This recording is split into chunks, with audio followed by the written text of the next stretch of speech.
преди да започна, искам да си сверим малко часовни стили и аз да имам представа с кой разговарям. Искам да ви питам колко от вас имат собствен бизнес? Колко от вас са направили повече от 10 000 евро миналата година? Колко са направили повече от 1 милион? Има повече от 10 милиона?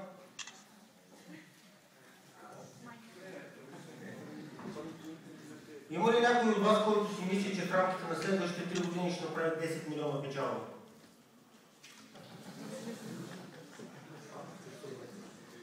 Ами добре, имам вече някаква представа. Аз до преди малко бях много спокоен и си мислих, че мога да говоря какво си искам, защото си мислих, че всички сте тук без да плащате за това нещо.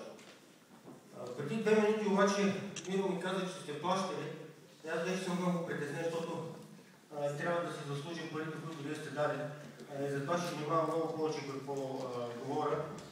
Когато ми се обадиха да ме поканят в Пловдив да говоря пред някаква аудитория, първата ми реакция беше абсурд. Абсурд, защото си мисля, че нашата работа е повече да работим, а не да приказваме. След това обаче ми казаха неща, които изключително много ме запалиха. И се запалих по 3 причини. Първата е местото, където се прави това нещо. Значи аз съм от Пловдив и имам изключително силна връзка с този град. И мисля, че един от градовете в България, който има собствена атмосфера. И не само това, ражда хора, които успяват да правят собствени неща през живота си. Второто нещо, което ме запали, е типа хора. Значи аз си мисля, че най-важното за България в момента е да има добри предприемачи. И си мисля, че държавата е нещо много просто. За да е читава държавата трябва да влизат пари. Има едно единствено место, откъдето влизат пари в държавата. И това са успешни бизнеси. И аз си мисля, че трябва да правим паметник на всеки човек, който създаде бизнес и който може да прави печалба от $10 милиона годишно. И наистина за мен е истинско удоволствие и се чувствам поласкан да съм пред хора, които си мислят, че могат да направят $10 милиона печалба. И всички такива хора, дори да не успеят, мисля, че те заслужават паметник много повече от всички депутати, взети в България на куп. И третото нещо, което много ме запали, е темата. Аз имам един много добър приятел американец, който е сериен предприемач. Той много години ми казва, че моята мечта е да направя бизнес, да го продам за 50 милиона и след това да отида да играе голф. В 2008 година той си продаде бизнеса за 110 милиона и отида да играе голф. И игра голф 2 седмици. И след това ми се обади и каза, не мога, заразен съм. С какво е заразен? Но оказа се, че е заразен с вируса на предприемачеството. И от това няма спасение. От вируса на предприемачеството никой не е успял да се спаси. И аз лично си мисля, че това е най-хубавият вирус, който има. И аз лично се чувствам много щастлив, че съм заразен от този вирус по 2 причини.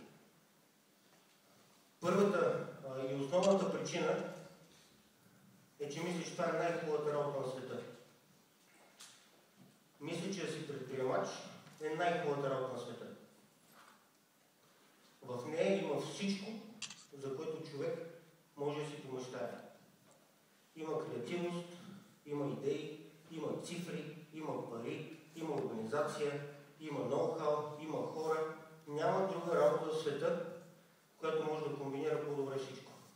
Това е първата причина, заради която аз съм щастлив, че съм заразен от този вирус. Втората причина, преди време бях на една конференция на менеджери в Мелбърн. И питаха различните хора, различни менеджери на много високо равнище, твоята работа това е, твоята работа това е, твоята работа това е. И стигнаха до един американец, който управлява няколко дистрибуторски центъра на Toyota. И водещия го пита, твоята работа това е. И той се обърна към него с въпрос. И каза, ти кога излезеш в отпуск? И каза, взимам с отпуска след 1 седмица. Чакаш ли го с нетърпение? Той каза, чакам го с страхотно нетърпение. Нямам търпение да си взема жената и да отида в отпуск. И той каза, моята работа е да карам хората да чакат понеделниците повече, отколкото петъците. И втората причина, поради която аз се чувствам изключително щастлив с това, което правя, е, че направя разлика между работа и личния живот. И си мисля, че е нещастен всеки човек, който чака петъка повече от понеделника. Защото имаме 5 работни дни и само 2 почивни. Ако е така, значи имаме 5 нещастни дни и 2 щастливи. Това са трите причини, поради които съм изключително щастлив, че ще може да говорим и да коментираме с вас за вируса на предприемачеството. И ви предлагам, докато говоря, ако някой има някакви въпроси, не се притеснявайте да вдигате ръка и да ме прекъсвате.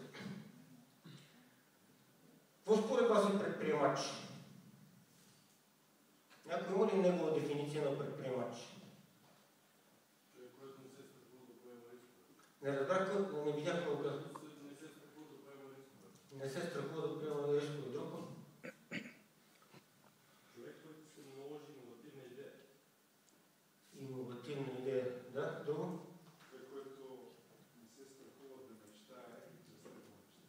Не се Бие мечтата. Човек, който не стои на едно място. Иска развитие. Някакво. Иска развитие. Ситуацията. Благодаря ви, Теодор. Аз съм мислил много по този въпрос. Ако гледам цифрите, първата му дефиниция на предприемач е луд човек. Защото ако човек погледне внимателно цифрите, всичко е против нас. Всичко е против нас. От 10 проекта един оживява повече от една година. В Щатите от 10 000 опита само една фирма успява да надхвърли 1 милион. От 100 000 опита само една фирма успява да надхвърли 100 милиона. Значи всичките неща са против нас. И въпреки това има хора, които го правят. И аз си разделям отговора на въпроса на две. Едната е кое прави предприемачите и второто е кое прави успешните предприемачи. И като се замислям за първото, може да дадем примерно с Орлин Попов, който ще говори утре пред вас, който аз лично изключително много уважавам.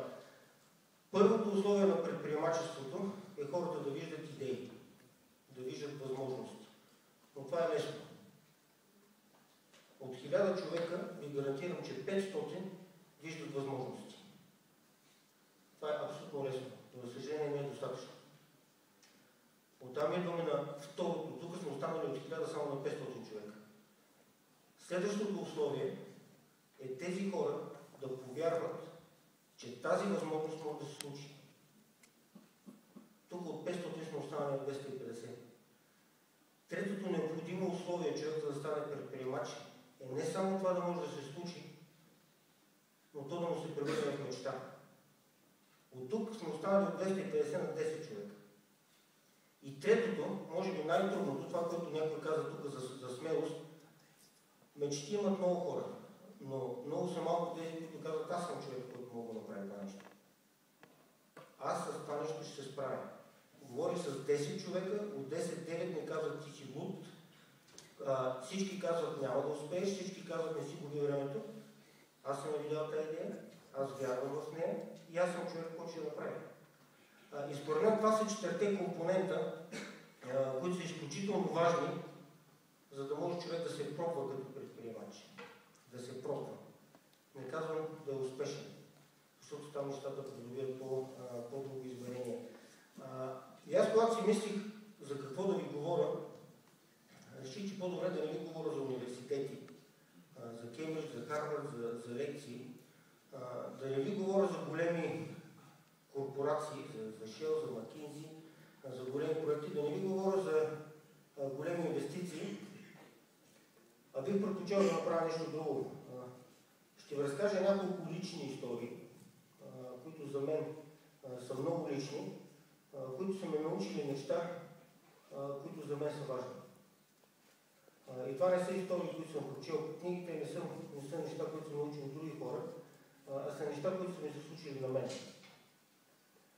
Индира Ганди има една интересна мисъл, че хората са като диамантите. Един диамант, за да стане хубав,